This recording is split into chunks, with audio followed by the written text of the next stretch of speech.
டெல்லிக்கு போறீங்க, ஓகே. அதுக்காக நைட் போகணுமா? இருட்டுல போலீஸ் பயப்படுறியா? ஆமா, ஜோக் அடிக்கிறது நினைப்பா. 4 நாள் ஜாலியா இருந்துட்டு நிதானமா வாங்க. பொருள் போனா எப்போ வருவான்னு ஏங்கிட்டு இருக்கிற பொண்டாட்டியை பார்த்துக்கிறேன், கேள்விப்பட்டிருக்கிறேன். நீ என்னடான்னா 4 நாள் கழிச்சு வர சொல்ற? நீ புது பொண்டாட்டி மாதிரி இருக்கலாமா? பொண்டாட்டி பேர அதுக்கு இல்லைங்க, நம்ம புது வீட்டை டெக்கரேட் பண்ண போறேன். அங்க நீங்க இருந்தீங்கன்னா எனக்கு ஒரு வேலையும் ஓடாதுங்க. ஆமா, நம்ம மாடி ஹால்ல என்ன பண்ணலாம்? நீ பார்த்து எது வேணாலும் செய். ஆனா பெட்ரூம் மட்டும் பியூட்டிஃபுல்லா டெக்கரேட் பண்ணி வை. ஏன்னா வேகத்தோட போறேன், அதே வேகத்தோட வந்துருவேன். தேவி, கல்யாணத்துக்கு அப்புறம் இப்பதான் நம்ம பிரியறோம்ல. ஆனா பிரியறதுல கூட ஒரு த்ரில் இருக்கு. இதுல எல்லாம் என்னங்க த்ரில்? நீங்க சொல்றத பார்த்தா அங்கேயே செட்டில் ஆயிடுங்க போல இருக்கே. திரும்பி வருவீங்களா இல்லையா? என்ன நீ நம்ப மாட்டேங்கிற? இன்னைக்கு தேதி 1, 2ஆம் தேதி காலையில நான் இங்க இருப்பேன். தேவி, நான் வரும்போது உனக்கு ஏராளமான கிசஸ் கொண்டு வரேன். ஆமா, அதை தவிர உனக்கு வேற என்ன வேணும்? தேவி, தேவி, என்ன என்னாச்சு உனக்கு? நாளைக்கு எங்க அக்காவோட பிறந்த நாள். அவ காணாம போனதுல இருந்து அவ பிறந்த நாளை நாங்க கொண்டாடுறதில்ல. அந்த அக்காவை நான் நினைச்சுக்கிட்டேன்.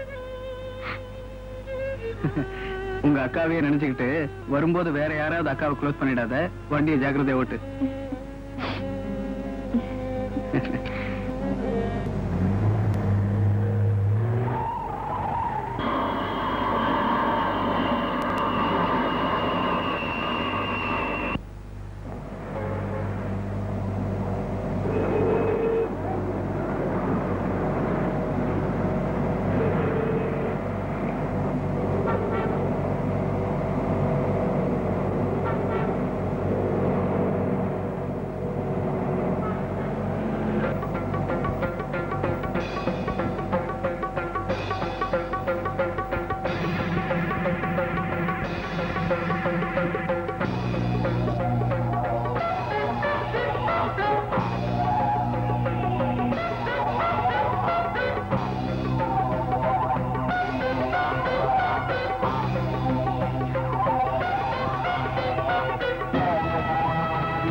எப்படி நடந்தது சொல்லுங்க.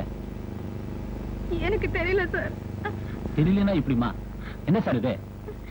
சொல்லுங்க, சும்மா சொல்லுங்க. சொல்லுங்கம்மா. நான் பார்த்தேன் சார். பார்த்தேன்னு சொல்றீங்க, எங்கன்னு சொன்னதானே விசாரிக்க முடியும். ஏமா, என்னைக்காவது ஒரு நாள் உனக்கு மேல்மாடி கோளாறாச்சுன்னா நான் இலவசமா வைத்தியம் பார்க்கறேன்னு சொன்னது ரொம்ப தப்பா போச்சு. அது இவ்வளவு சீக்கிரம் நடக்கும் நான் நினைக்கல. ராஜு, நான் எவ்வளவு சீரியஸா பேசிட்டு இருக்கேன். நீங்க கூட என் ஃபீலிங்ஸ் புரிஞ்சுக்கவே மாட்டேங்கிறீங்க. தேவி, யாரோ யாரையோ கொல்ல போறாங்கன்னு சொல்றேன், ஓகே. ஆனா யார் யார கொலை பண்ண போறாங்கன்னு தெரியாம நாம எப்படிமா காப்பாற்ற முடியும்? ராஜு, தேவி, நம்ம சின்ன வயசுல படிச்ச கதைகள், பார்த்த சினிமாக்கள், கேட்ட சம்பவங்கள் நம்ம மனசுல நினைவுகளா பதிஞ்சிடும். அது எப்பவாவது மறுபடியும் கனவுகளா வெளியாகுங்கிறதா நான் மருத்துவத்துல படிச்சது. நீ என்னடானா? இல்ல ராஜு, இப்ப நான் கனவுல பார்த்த எந்த பொருளையும் என் லைஃப்ல நான் பார்த்ததே இல்லை. ஆமா ராஜு, என்ன பொறுத்த வரைக்கும் நடக்க போற ஒரு கொலையை தான் நான் என் கனவுல பார்த்திருக்கேன். அது நடக்க கூடாது, அதான் என் ஆசை. அநியாயமா ஒரு உயிர் போக போகுது, அதை காப்பாற்றணும்னு நினைக்கிற உன்னோட மனிதாபிமானத்தை நான் மதிக்கிறேன். ஆனா அட்ரஸ கையில வச்சுட்டு தேடினாலே ஆளை கண்டுபிடிக்க முடியாத இந்த சிட்டில அடையாளமே தெரியாத ஒருத்தைய கண்டுபிடிச்சு அப்புறமா அவளை காப்பாத்தணும். இது நடக்கிற காரியமா? கஷ்டமான காரியம்தான். முயற்சி பண்ண ஒரு உயிரை காப்பாத்தலாம் இல்லையா? இவ்வளவு நம்பிக்கையா சொல்றியே, அப்படி என்னதான் உன் கனவுல பார்த்தேன்னு மறுபடியும் கொஞ்சம் சொல்ல.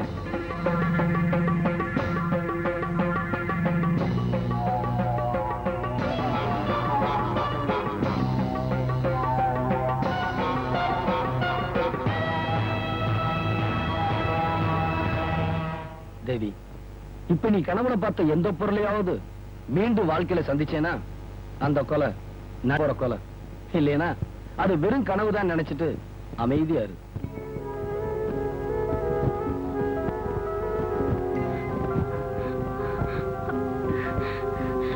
எங்க அக்கா சாக போறான்னு சொன்னேன். அது யாருமே நம்பல. ஆனா இப்போ ஒரு பொண்ணு அநியாயமா சாக போறது எனக்கு நல்லா தெரியுது. ஆனா ஆனா அவ யாருன்னு தெரியலையே. அவ யாரு? அவ யாரு? யாரு? யாரு? ஹலோ, நான் பார்வதி பேசுறேன். ஏன் இந்த வாரம் பணம் அனுப்பல? நீ ஒரு கொலை பண்ணாம இருந்திருந்தா நான் ஏன் அவனை கொல்றேன்? என்கிட்ட இருக்கிறது ஒரு சாதாரண வீடியோ கேசட்டா இருந்தா பரவாயில்ல. உன் தலையெழுத்து ரெக்கார்ட் பண்ணி வச்சிருக்கேன். அதுக்கு நீ எவ்வளவு வேணாலும் தரலாம். நீ எனக்கு தர்ற பணம் உனக்கு கோர்ட்டு தரப்போற தூக்கு தண்டனை விட ரொம்ப கம்மி. இதை நீ வெட்டி செலவு நினைக்காத. உன் உயிருக்கு நீ தர வாடுக. ரைட்?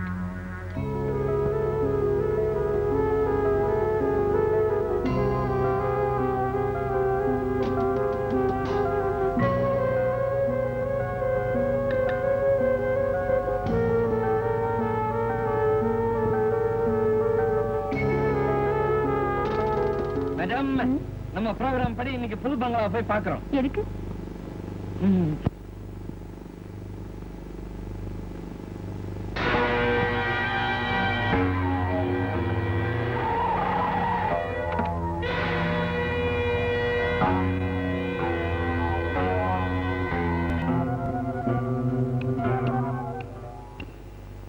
மேடம், நம்ம ப்ரோக்ராம் படி வீட்டுக்கு வந்தாச்சு, சுவிட்ச் போட்டாச்சு. Next programme we have to check the furniture. Mister John, முதல்ல நீங்க டெல்லிக்கு ட்ரங்க் கால் புக் பண்ணுங்க. ஐயோ, என்ன எங்க வீட்டுக்காரரால மட்டும் தான் புரிஞ்சுக்க முடியும்.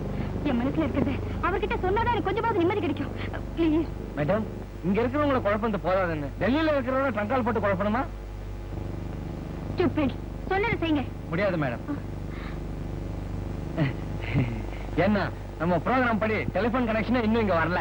இந்த சின்ன வேலையை கூட செய்யாம நீங்க இங்க என்ன பண்ணிட்டு இருக்கீங்க? தெரியல madam. Get out. Madam, I say you get out. உங்களுக்கு குழப்பம் மட்டும்தான் வரும்னு நினைச்சேன். கோவம் கூட வருதே. ஓகே, நம்ம நெக்ஸ்ட் ப்ரோக்ராம் படி. ஓ, நான் கெட் அவுட்.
அந்த எலும்பு கூட போலீஸ்காரங்க வந்து செக் பண்ணிட்டு இருக்காங்க. ஜனங்களுக்கு வேற வேலையே கிடையாது.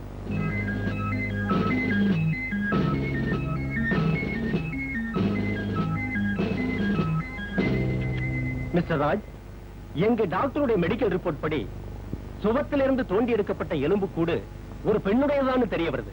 அந்த பெண்ணுக்கு